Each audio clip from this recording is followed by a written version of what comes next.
Hi there. So today I've decided to talk to you about two things. First is Black Lives Matter, and then secondly, it's World Refugee Day because one affects and influences the other. So, there's a lot of big hula bala, especially, all over the world with regard to Black Lives Matter. I can only speak to you about what I know. In my country, the racism isn't with regard to black and white. It is black on black, if you understand what I'm saying. I am very mixed. I have got Indian, I've got Chinese, I've got African, I've got Portuguese. I am just so totally mixed. And lots of racist comments are always passed at me from childhood. In fact, when I went to school, at a Catholic school, St. Teresa's in Manzini, the teacher there was a certain Mrs. Numalo, and she actually said, "Angifuna amabhusmane eklasini lami. I don't want any bushmen in my class." So she put a bench outside for me to sit outside. So when I told my mother and we went to see the little white nun, she didn't want to upset the apple cart. Mrs. Numalo put her foot down and said, "I don't want bushmen in my class." So the little white nun was so scared, to upset the apple cart. So my mother decided the best thing was to send me to go and study in Durban. So, I went to study in Durban, thank God. I came back. And of course, when I came back, I applied for employment with an attorney, and the attorney was white. And the attorney told me straight, "You'll be the first black secretary I will have ever had." And I was just a junior one. And secondly, you'll be the youngest. So that taught me to work harder, and I wanted to prove to him that I would be the best he would have ever had. And I was and became the best he ever had. Unfortunately, he died 3 years later. But, even growing up where, we would stand at the fence at the Manzini Club and look in and ask if we could swim and be told that no, they don't allow blacks, was not as bad as the racism I encounter in my country now, and where my friends of all nationalities are also abused. Let's use the example of, a Catholic establishment where the director is of colored. He's mixed as well, like me. And a Swazi young boy went up to him and said, "Oh, things are sure changing here. Look at this. You are now the director. In other words, you as a colored is now a director. And things are changing. Now we are employing Zimbabweans and white people, And in fact, certain government officers will advertise a post. And I have a friend that went, she's white, and she went for an interview, and she was spoken to and everything. At the end of the interview, she was told very distinctly and very straight that, "You know what, we just called you here to see what you are like because we don't employ whites." Oh yes, that's the racism we encounter in my country. I can only tell you about my country. I have Zimbabwean friends, I have Somalian friends, I have Ethiopian friends.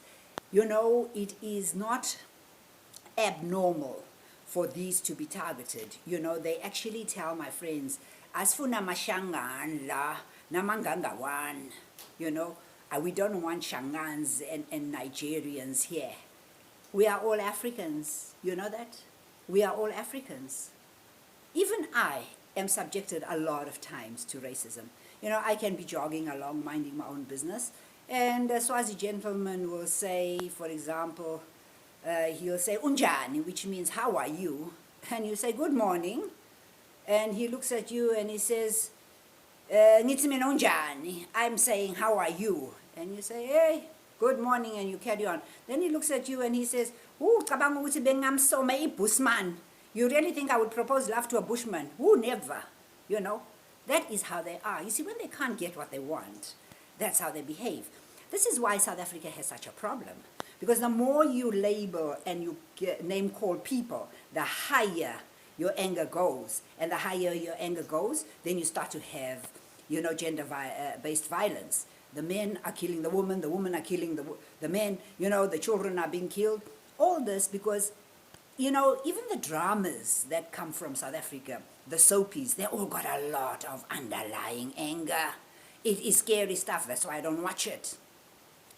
We go across the border, and if we are filling up our cars at the filling station and we just ask the attendant, for example, how do you get to such and such a street?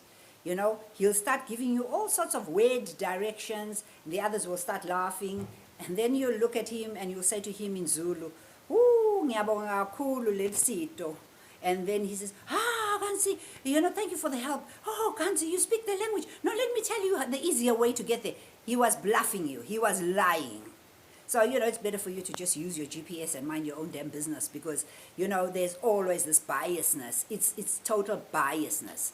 I have a Zimbabwean friend who's an amazing economist, and she is so good at doing projects, And people will look at her and they'll, just be nasty because she is not a Swazi. I mean, we are all citizens of Africa, honey, and we are all citizens of the world, It is this nastiness and this insecurity, that leads to people ill-treating refugees from all over the world.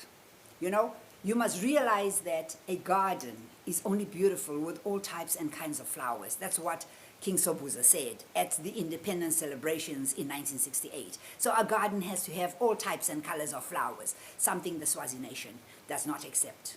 If you are not so totally black, you walk up and somebody will actually pull your hair because they can't believe you have such good looking hair, and the one will ask the other, "Ini, yake ini, is that her hair?" And the other one says, yeah, okay, and says, "Yena ini, what is she?" And the other one will say, "Indonje." She's just a thing. Because you know what? They don't believe that they can have great looking hair. They don't believe that they can be good looking. They don't believe that they can have the best. So therefore, they take all this anger and animosity out of anybody, and they strike anybody out there that they find. Instead of learning from other people, getting to know how is it, that your hair can be so shiny and looking so good, and you can share with them, your secrets about what you eat and what you consume and how you treat your hair to make it look so good and make it stay looking that good. So, there's a lot, even with regard to work. One of the things we must realize is the majority of the other Africans that are here are highly educated. They didn't copy their way through university. They actually learned the theory and were able to take the theory, put it into the practical, and make their lives work. Unlike the majority of, the people that walk around in my country. They have lots of degrees, but the majority they copied, and that is why the universe in return ensures they get no employment because they don't know the work. They are unable to write a decent essay in English. Then they have this attitude and this arrogance that, Swaziland has two languages, English and Siswati. Oh yes, darling. The proposals you are doing, which are going all overseas and to the UN, who's going to read Siswati there? Can you tell me, please? Kindly advise me, because everybody there wants the proposals in English so they can sit and they can discuss it in English so that we can have a Zoom meeting in English.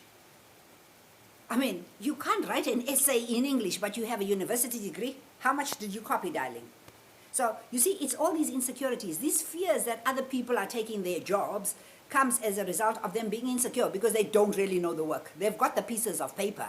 They don't know the work. So, I just thought I would speak to you. Which black lives are we talking about? Because really, I am black. And I am, in this country. In fact, let me give you some history. I was one of the first TV announcers, continuity announcers on Swazi TV when it first opened. And our boss was a certain Mr. George from the UK. And I worked with a girl called Cindy DuPont as well, and Ivor Coughlin.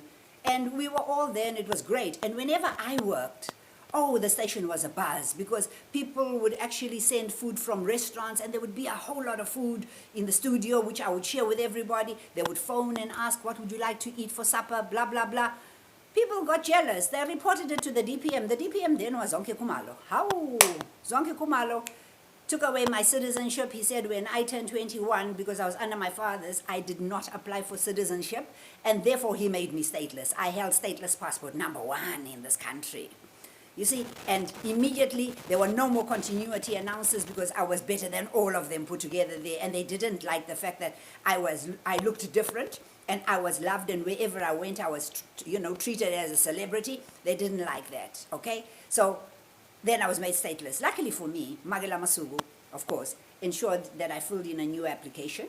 And whilst I was traveling the whole of Europe with this stateless passport 1, not A001, not A1, it simply said 1, then my citizenship was being processed and everything. So it so happened that the rest of my family was all Swazi, and I was the only one in the same family that was not a Swazi.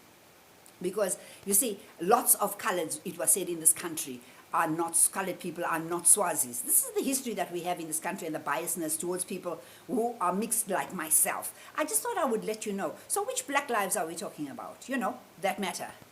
Because my friends that are Somalians, Ethiopians, Zimbabweans, they are also ill-treated. So which black lives? Can somebody please educate me? Because obviously I need some education on this, especially in view of my background. I was never white enough for one side, and now it looks like, you are just not black enough for the other side. But even your friends that are totally black, they are not accepted in this country, the Kingdom of Eswatini. They get called Shangans, they get called Ngangawans, they get called all sorts of names, because the name calling makes them feel a little bit better, not so insecure, because they know that they are not good enough. Is that the problem? Because when you know your worth, doesn't matter. Like me, I couldn't really be bothered who calls me what. This is who I am, and this is the whole of me, and I love and validate the whole of me, So I thought I would just ask, please educate me. Which black lives are we talking about? I need educating. Thank you so much. I thought I'd speak about it. My name is Inalda George Antonio. I live in Manzini, in the Kingdom of Eswatini. Thank you. Namaste for stopping by. The light in me recognizes and acknowledges the light in you. Love always, kisses, hugs.